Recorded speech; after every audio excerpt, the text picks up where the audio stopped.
자리에 여러분 어떠한 마음으로 나왔습니까? 깨끗이 씻고 가장 아끼고 가장 소중하게 여기는 옷으로 입고 왔습니까? 혹시 보니까 없는 것 같은데 혹시 떡진 머리로 온 청년 없습니까? 눈곱이 낀 상태로 온 사람 없습니까? 한번 우리 옆 사람 볼까요? 깨끗하게 정결하게 하고 왔습니까? 눈곱이 껴있지 않습니까? 머리가 눌려있지 않습니까? 보니까 다 깨끗하게 다 아주 좋은 옷만 골라서 입고 온 것 같습니다. 여러분, 제가 왜 서두에 이런 말을 하냐면요, 오늘 우리가 읽은 마가복음 7장이 바로 깨끗하게 하는 것에서부터 시작을 합니다. 이것을 성경에서는 정결법이라고 합니다. 정결법. 유대인들의 모든 사고와 의식은 이 깨끗하게 하는 이 정결 문제와 연관이 있을 정도로 정결법은 유대인들 삶에 있어서 아주 굉장히 중요한 부분을 차지합니다. 왜냐하면 이 구약 성경에서 강조하는 것 중에 하나가 무엇인지 알아요? 바로 거룩입니다. 거룩. 유대인들은 자신들이 부정해지는 것을 끔찍하게 여깁니다. 절대 더러운 것 만지지 않습니다. 그리고 하나님은 거룩하고 깨끗한 분이시니까 자신들도 깨끗하고 거룩해야 한다고 생각합니다. 원래 정결법은 유대인들이 이 혼탁한 세상 속에서 자신을 보호하고 하나님의 선택된 백성으로서의 정체성을 지키기 위해 만들었습니다. 그래서 자손 대대로 하나님의 말씀을 가르치고 하나님의 말씀을 지키게 합니다. 처음에 이 정결법의 취지는 좋았습니다. 그런데 여러분, 모든 문제가 그러하다 어떤가요? 정결법 역시 좋은 의도로 시작했는데 점점 본질이 흐려지면서 자신이 아닌 다른 사람을 정죄해요. 다른 사람을 판단하는 잣대가 되어버렸습니다. 더럽고 부정한 사람을 보면 거리를 두고 차별을 해요. 오히려 이러한 더러운 사람을 통해 나는 정결하고 깨끗하다라는 것을 세상 사람들 앞에서 드러내게 됩니다. 외식과 교만이 깊게 자리를 잡고 있습니다. 그래서 이 정결 논쟁에서 바리새인과 서기관들이 예수님의 제자들을 트집 잡기 시작을 합니다. 이런 겁니다. 제자들이 밥을 먹는데 손 씻지 않고 그 먹는 것을 보고 이들이 시비를 걸기 시작합니다. 손을 씻지 않고 먹는 것은 부정한 거야. 이에 예수님이 이렇게 말씀하십니다. 진짜 부정한 게 뭔지 알아? 손을 씻지 않는 것이 아니라 우리 인간 마음에 나오는 악한 생각, 거짓, 교만, 음란한 이런 것들이 인간의 마음을 부정하게 하는 것이다 라고 하시면서 논쟁의 종지부를 찍으십니다. 그리고 이 정결법 논쟁의 뒤를 이어서 오늘 우리가 읽은 수로보니에게 여인의 이야기가 등장합니다. 여러분, 겉으로는요 이 정결법 얘기랑 수로보니에게 여인 이야기가 연관성이 없어 보입니다. 그런데 연관성이 있습니다.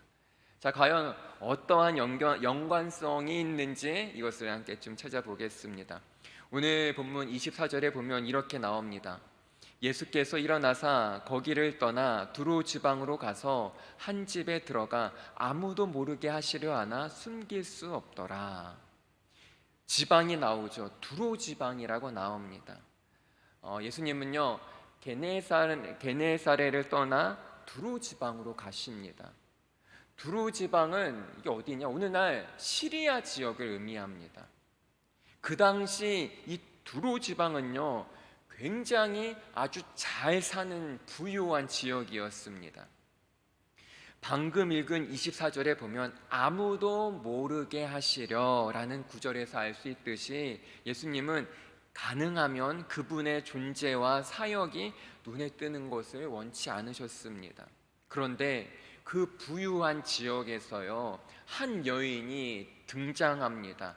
이 여인에 대해 25절에 이렇게 말합니다. 이에 더러운 귀신 들린 어린 딸을 둔 한 여자가 예수의 소문을 듣고 곧 와서 그 발 아래에 엎드리니, 이 25절에서요, 이 더러운 이 말씀을, 이 단어를 좀 우리가 기억했으면 좋겠어요. 자, 이 여인이 있습니다. 이 여인은 지금 사정이 어떤가요? 딸이 있는데 더러운 귀신 들린 어린 딸을 두었어요. 여기서 귀신 들렸다는 것은 단순히 뭐 귀신 들렸어, 악한 영혼이 들어갔어 라는 그 사실을 넘어서 그 당시에 암울한 시대적 상황을 암시해 줍니다. 즉 서로 미워하고 서로 비방하고 속이고 죄악의 죄악을, 그 악 위에 또 다른 더 큰 악을 짓는 그 시대적 상황을 또 얘기해 주기도 합니다. 이것이 바로 뭔가요? 더러운 것이다. 자, 그렇다면은 이 정결 논쟁은 무엇 때문에 시작되었을까요? 우리가 읽지 않았지만 2절에 보면요, 이렇게 말합니다. 그의 제자 중 몇 사람이 부정한 손, 곧 씻지 아니한 손으로 떡 먹는 것을 보았더라. 즉 씻지 않는 손으로 떡을 먹는 행위에서 시작되었습니다. 그리고 길고 긴 논쟁을 거쳐 수로보니게 여인의 이야기로 이어집니다. 당시 여러분, 유대인들은요, 떡을 먹은 뒤 손이 더러워지면 어떻게 할까요? 우리는 그냥 물로 손 씻잖아요. 근데 그 당시 사람들은요, 떡을 먹으면 부스러기가 떨어져 있겠죠. 그 부스러기로 손을 닦습니다. 그러면은 또 그 부스러기가 상 아래 또 버려지면은 누가 먹을까요? 개들이 와서 그 부스러기를 먹었습니다. 예수님은 수로보니게 여인의 이야기를 통해 이 과정을 상세히 설명하고 계십니다. 그리고 씻지 않는 손으로 떡을 먹는 행위 때문이 아니라 우리 인간의 내면에서 나오는 악한 생각이 나를 더럽게 한다고 지적하십니다. 오늘 본문에 보면요, 정말 악한 생각 가운데 완전히 자유할 수 있는 사람이 어디에 있을까요? 말씀을 적용해 보면 그렇습니다. 우리 모두 어떤 자? 더러운 자라는 거예요. 나도 귀신 들린 자에게 따라붙는 더럽다라는 낙인을 우리 모두 안고 살아가고 있다는 겁니다. 그러기에 정결 논쟁은 더 이상 의미 없는 싸움에 불과합니다. 자, 다시 수로보니게 여인의 이야기로 돌아가 보겠습니다. 자, 이 여인은요, 헬라인이자 수로보니게 족속이라고 합니다. 자, 수로보니게 족속은 시리아 지역의 페니키아 출신이라는 의미입니다. 이게 무슨 말이냐면요, 이들은 예로부터 굉장한 자긍심을 가진 민족이었어요. 다시 말해 이거예요.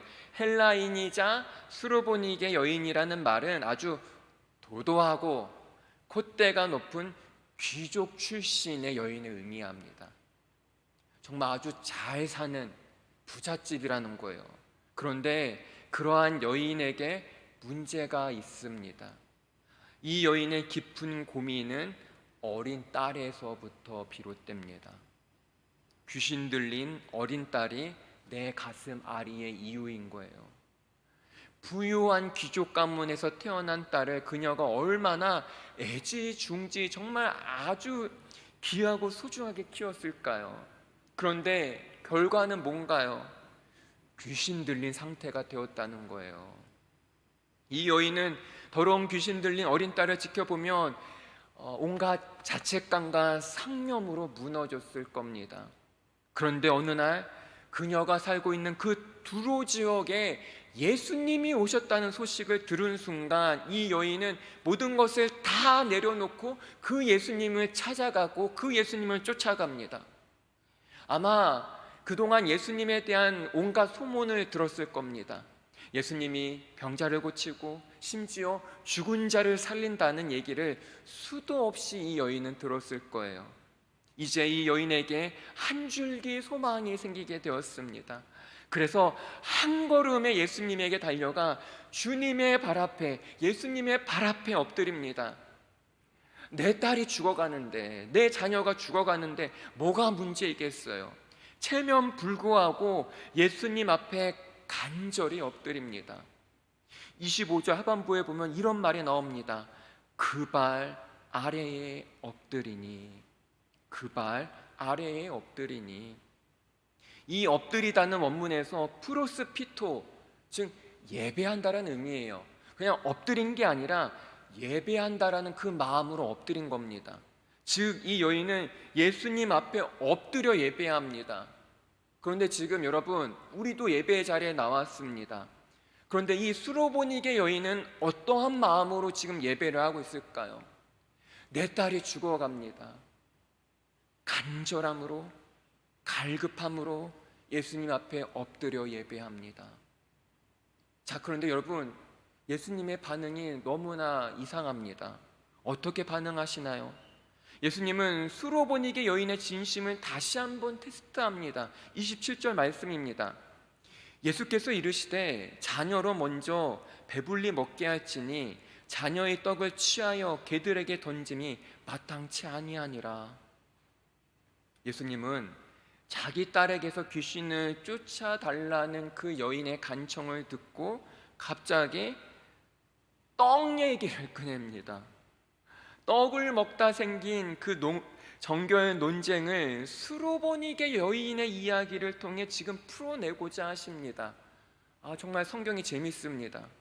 예수님 먼저 그분의 자녀 곧 유대 민족을 배부르게 하는 것이 우선이고 그 남은 것은 누구에게 던진다고 하나요? 개에게 던지는 것이 순리라고 말합니다. 자, 그렇다면 여러분, 여기서 떡이란 뭘까요?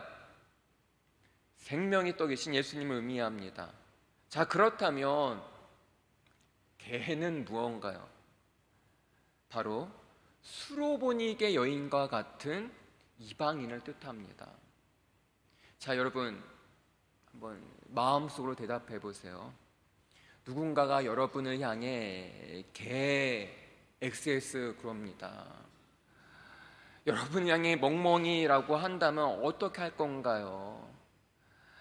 그 사람 멱살 잡고 한바탕 이거 뭐 싸워야 되지 않습니까? 그렇다면 이런 당황스럽고 이런 수치스러운 상황에서 여인이 예수님에게 뭐라고 말할까요? 28절 말씀입니다. 여자가 대답하여 이르되 뭐라고 하나요? 주여 옳소이다. 주님 맞습니다. 이 여인은 인정을 합니다. 오히려 그러면서 상 아래 개들도 아이들이 먹던 부스러기를 먹지 않습니까? 여인은 뜻밖의 대답을 합니다. 예수님 내 마음 몰라줬다고, 예수님 내 기도 응답해 주지 않았다고, 어떻게 예수님 나한테 이럴 수 있어요? 불평하고 원망하지 않아요. 예수님에게 화를 내고 불평하고 원망내기보다는 오히려 상 아래 버려진 부스러기라도, 그 개들이 먹던 부스러기라도 기꺼이 먹겠다고 합니다. 오히려 그거라도 달라고 합니다. 부스러기 은혜라도 달라는 거예요.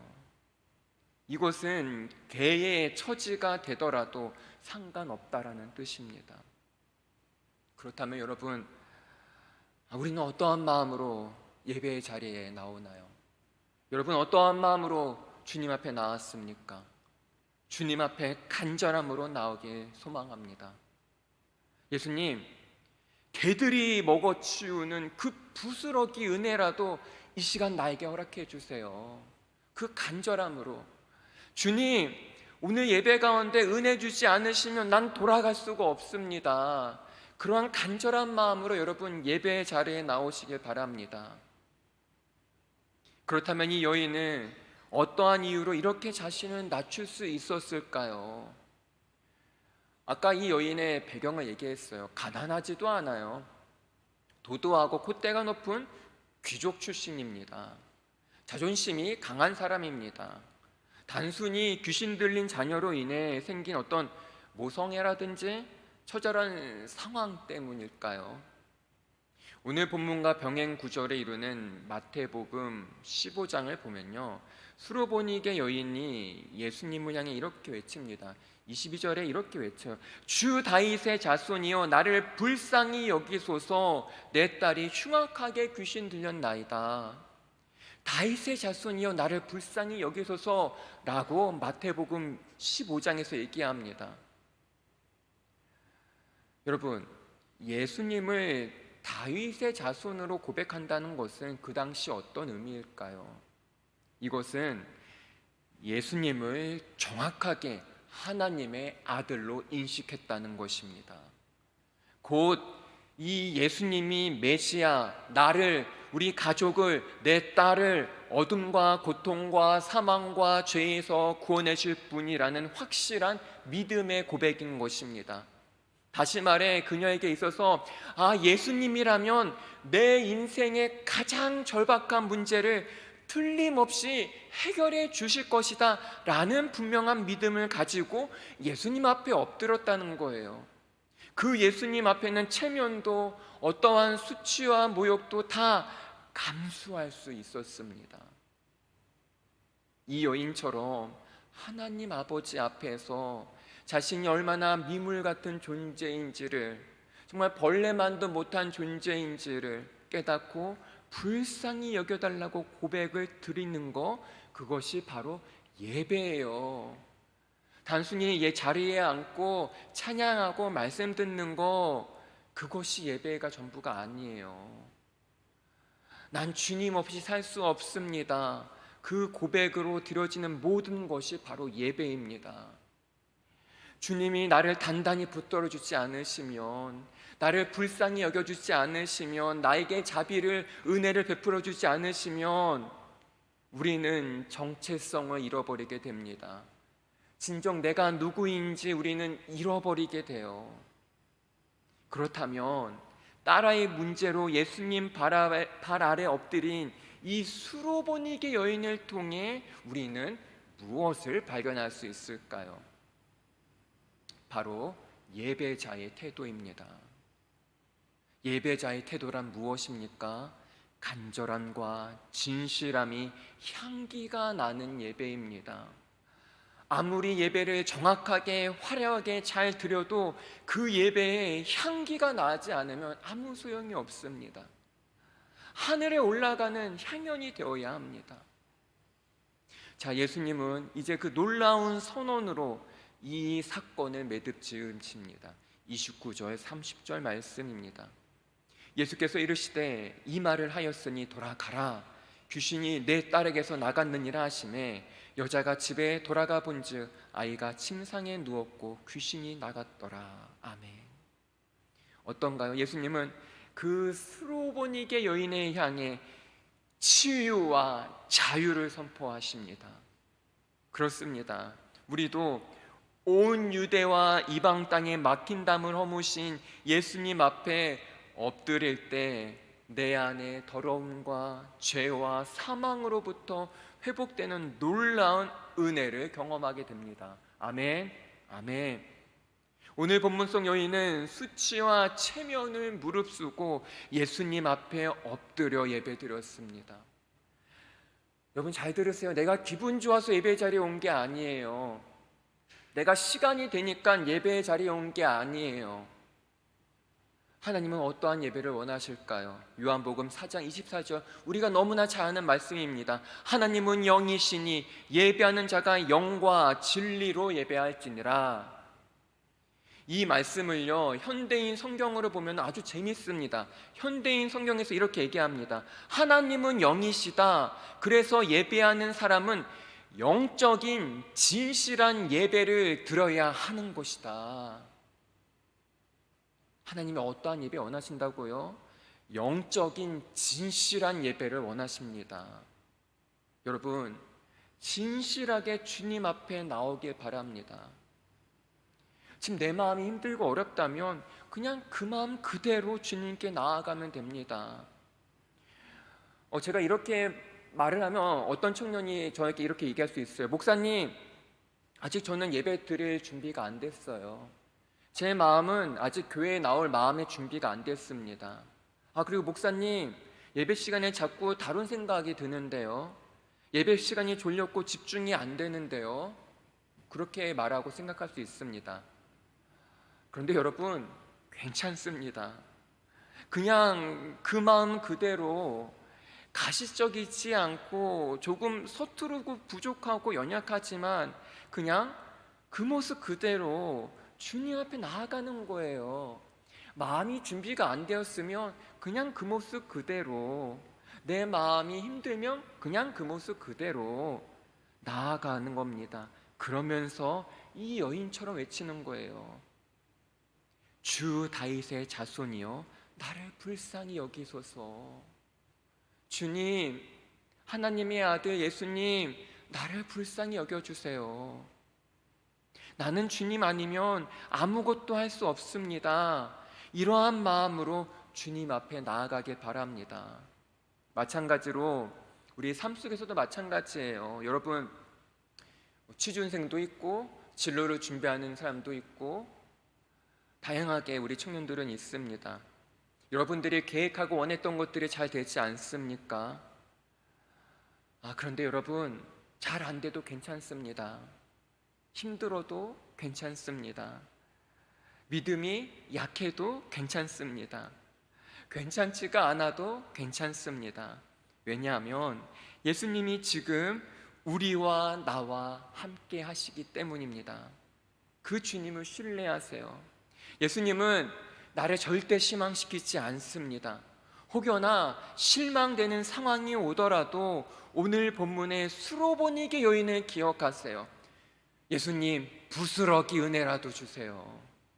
그러한 간절함으로 주님 앞에 나아갈 때 주님은 반드시 우리가 기대한 것 이상으로, 내가 기도한 것 이상으로 넘치도록 채워주십니다. 그 주님을 단단히 믿고 신뢰하며 이 거친 세상에서 믿음으로 승리하는 아주 훌륭하고 아름다운 청년 공동체가 되게 간절히 소망합니다. 기도하겠습니다. 하나님, 수로보니게 여인처럼 주님 앞에 엎드려 간절함으로 나아갑니다. 우리 안에 있는 무거운 짐들 이 시간 다 내려놓으며 나아가오니 주께서 우리 영혼을 새롭게 변화시켜 주사 한 주간 은혜 충만, 성령 충만한 한 주간 되게 하여 주시옵소서. 감사합니다. 예수 그리스도의 이름으로 기도합나이다. 아멘.